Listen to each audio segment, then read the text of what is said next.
Welcome rugby coaches, this is Rugby Basics, bringing you the last part of the tackle episodes, and today we'll be discussing the tackle laws and what to avoid when you make a tackle. Also a few tips for a rugby player and a rugby coach. For you to understand all of the tackling laws, you first have to identify which players are part of the tackle. First, we have the tackled player. This is also known as the ball carrier. Then we have the tacklers or tackler, whoever attempts a tackle on the ball carrier. And then lastly, players who hold the ball carrier during a tackle but doesn't go to ground. Players who arrive to contest position in the tackle and players who are already on the ground.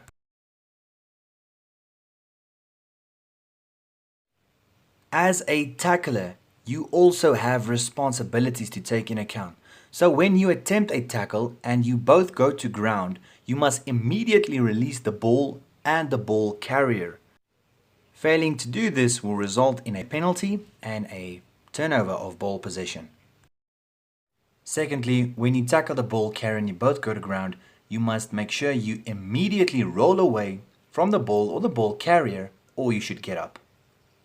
As you looked at the number 20 of the Canadian team, when he made the tackle and brought the ball carrier to the ground, he has made no attempt to roll away from the ball or the ball carrier and did not get up, and the result of this was a penalty against Canada.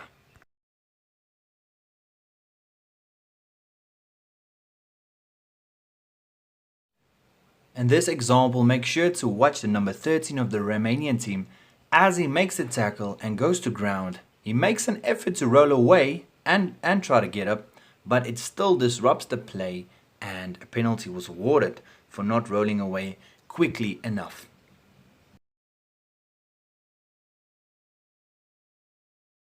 Look closely at the number 7 of Ireland as he makes the tackle on the Italian player.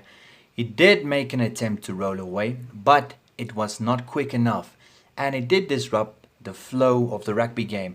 The ref will see this and he will blow the whistle for not rolling away. So sometimes we make an attempt to roll away, but if it disrupts the flow of the game, the ref will stop the play and penalize you for not rolling away quickly enough.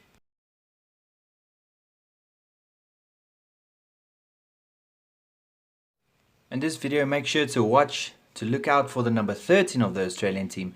As he makes the tackle, he goes to ground. So from this point, if you want to play the ball, you must make sure you get up on your feet, show a bit of daylight between your hands and the ball before you can reach for it. Failing to do this, the ref will blow you for not supporting your body weight and a penalty will be awarded against your team and ball possession will be handed over. So you have to be on your feet before attempting to play the ball.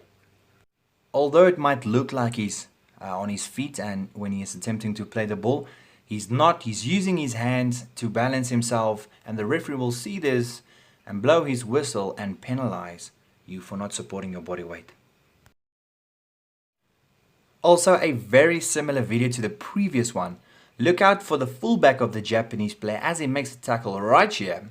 He is supporting his body weight, so he's on his feet, but he has shown no clear daylight between him and the ball carrier.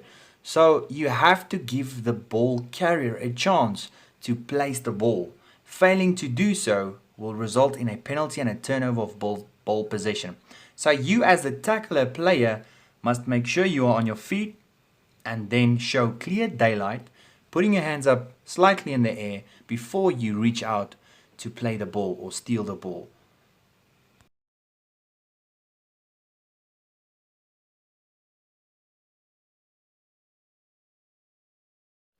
Also, as a tackler, look out for the number 8 of the Italian team. As a tackler, as you tackle the ball carrier, you must make sure to release the ball carrier and allow that player also to move away from the ball.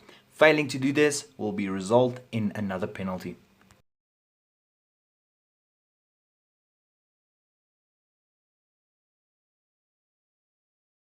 As a tackler, you have responsibilities. So far we have discussed the tackler must immediately release the ball and the ball carrier after both players go to ground. Immediately move away from the tackle player and from the ball or get up. Be on their feet before attempting to play the ball. Allow the tackle player to release or play the ball and allow the tackle player to move away from the ball. So tacklers may play the ball from the direction of their own goal line, provided that they have complied with the above responsibilities and a ruck has not formed. So you can steal the ball, attempt to steal the ball, only if the ruck has not formed. So you are allowed to steal the ball, but only if a ruck has not been formed. So you as the ball carrier or the tackled player must immediately make the ball available so that play can continue by either releasing the ball, passing or pushing the ball in any direction except forward, and you can also place the ball in any direction. Also using the exact same clip here, earlier we have discussed that you as a tackler has a few responsibilities, and two of those were to be on your feet and also to make sure you show enough daylight before attempting to play the ball. So this is a perfect example as the tackler is on his feet and there's enough daylight between his hands and the ball as he attempts to steal the ball, and it was successful.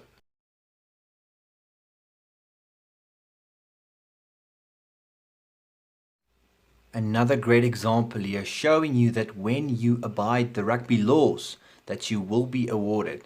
Silly mistake here from the Italian team. As you can see, the clock is almost run out and the score is very close. So a coaching tip, also a rugby player tip, when you run with the ball, always make sure you have backup, your supporting players near you, so that things like this won't happen to you, especially in this time, in this part of the game where there's only 4 minutes left and a crucial turnover was conceded, and most likely you could lose the game.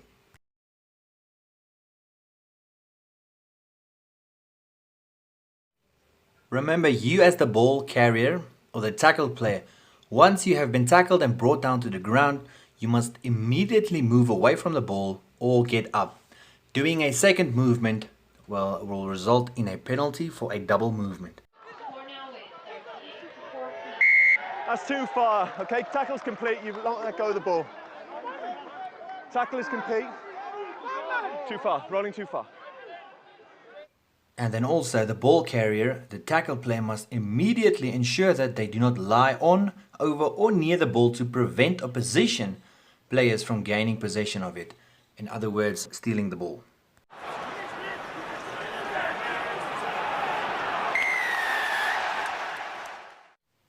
So, the tackle player must immediately make sure the ball is available so that play can continue by releasing, passing or pushing the ball in any direction except forward.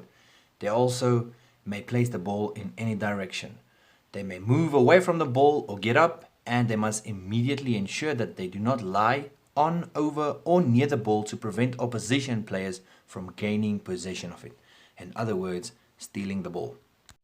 So now you know the responsibilities of the tackler and the tackled player, also known as the ball carrier.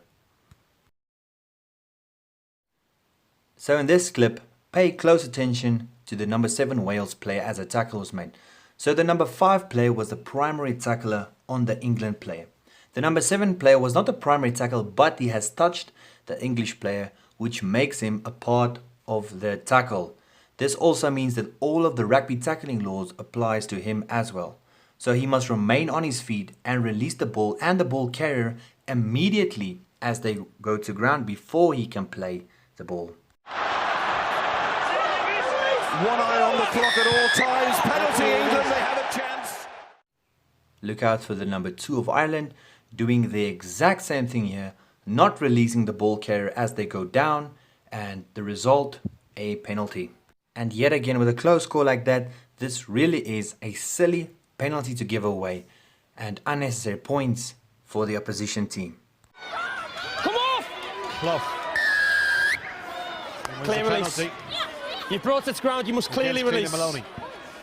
So if you are the second player to arrive at a tackle and help tackle the ball carrier, you are what we call the assisting tackler. So the law states that you must remain on your feet when you play the ball.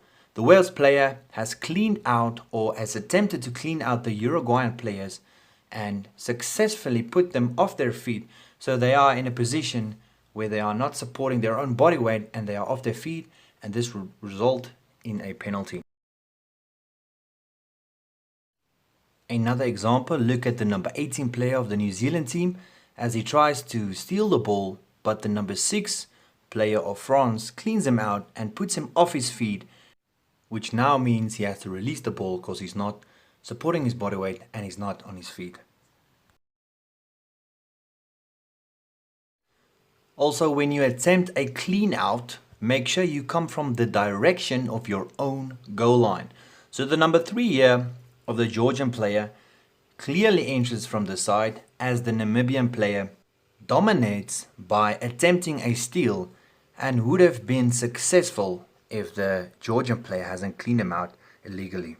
Comes in Sandro Todwa, but Namibia have the penalty. Georgia coming in at the side and all the good work undone. Look out for the number 12 Welsh player.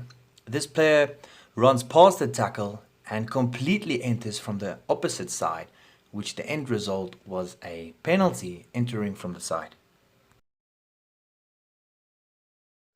So in this clip, the law states that you are not allowed to play the ball or attempt to tackle an opponent while on the ground or near the tackle. Clearly this number 17 of Namibia is off his feet on the ground and playing the ball illegally.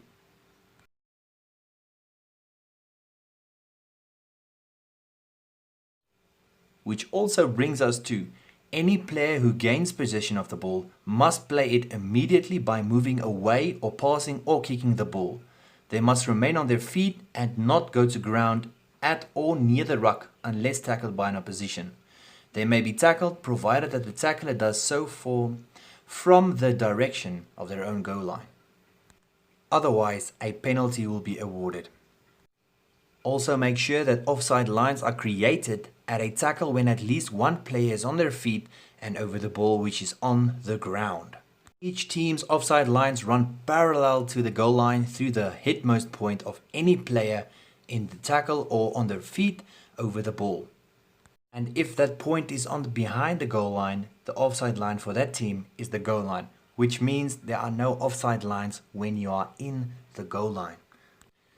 And lastly, the tackle ends when a ruck is formed. A player on their feet from either team gains possession of the ball and moves away or passes or kicks the ball.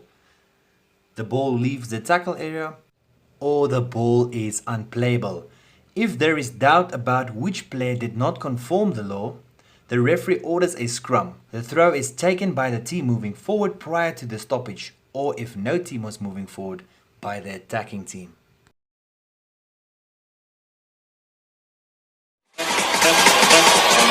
Talk to my hand, I don't wanna talk.